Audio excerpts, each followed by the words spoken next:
pasó? Hola, mi gente. Welcome back to another episode of the Global Latin Factor podcast, where we talk about Latino everything. That's right. Our cultura, our flavors, our people, our impact in the entire world.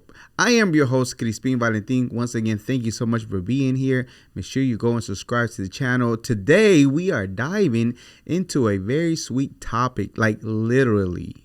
We are talking about, we couldn't guess it, vainilla, vanilla. Oh, so close, but not quite. Yes, the same vanilla that you probably already had today in your ice cream, your cake, or your cafecito. We're going to talk all about it. And even in your perfume, you might have wore it today. You don't even know today. But did you know that the powerful flavor actually has the deep Latino roots? Yes, so let's get into it. All right, so first off, vanilla isn't just some basic flavor. No.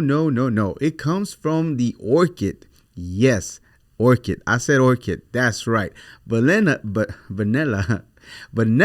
is the only edible fruit from the orchid family. The plant is called Vanilla planifolia, and it originally came from Mesoamerica, so especially from the region known as, can you guess, Mexico. The Totonac people in Veracruz were the first to cultivate vanilla. Then the Aztecs arrived and they were like, hey, this is pretty good, so let's take it with us. This stuff is fire, so let's grab it. And they started using it to flavor their sacred drink called chocolate. Can you guess what that is? Yes, basically it's the OG chocolate. So they already blended vanilla into their OG chocolate when it wasn't chocolate, yes. When the Spaniards arrived, they saw the valuable crop and they were like, oh, we're going to take this back to Europe. So they did, but there was a little bit of a problem because First of all, that's how he made it all the way to Europe, across the globe already from our little Mexico, already making an impact way back in the days. Let's dive into the global spread of vainilla. But check this out. Even though after the Spaniards took the vanilla all the way to Europe, it had a little bit of a problem. The plant wouldn't produce fruits. But why?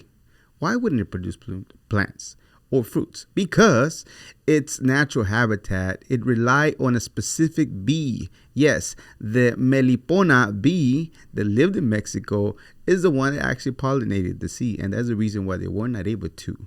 Until 1841, when a 12-year-old enslaved boy from the Reunion Island named Edmund Albius figured out how to hand pollinate the vanilla orchid.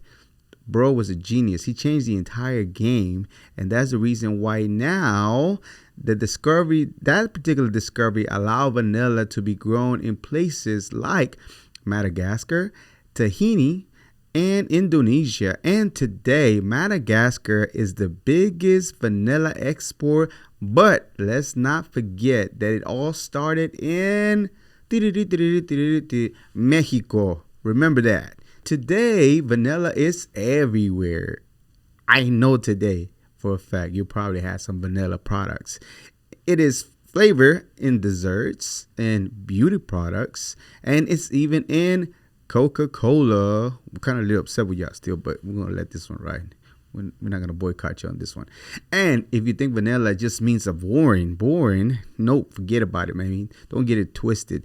The real vanilla is bold, floral, and sweet and deep. It's complex. It's super complex. Artificial vanilla, I don't know about that one. That's the basic stuff. But when it comes to real vanilla, Mexican vanilla, vainilla, that's the good stuff. That's the different stuff. That's the one that is levels. So don't get it confused. Make sure you get the original. And big shout out going out to mi gente in Mexico. All the farmers are still producing the OG vainilla, the original stuff. And they're keeping tradition alive and pushing against all other fake extracts out there. And they're keeping our cultura alive and our legacy. What does this tell us? That Latino influence is everywhere, as we mentioned before here on the Global Latin Factor podcast.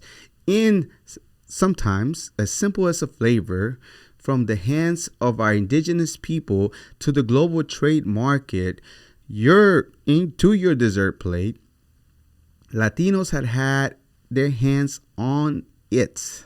Probably we have made a difference. Now, we took something from our tierra and made it into a universal thing that a lot of people have now. And that is the global Latin factor right there.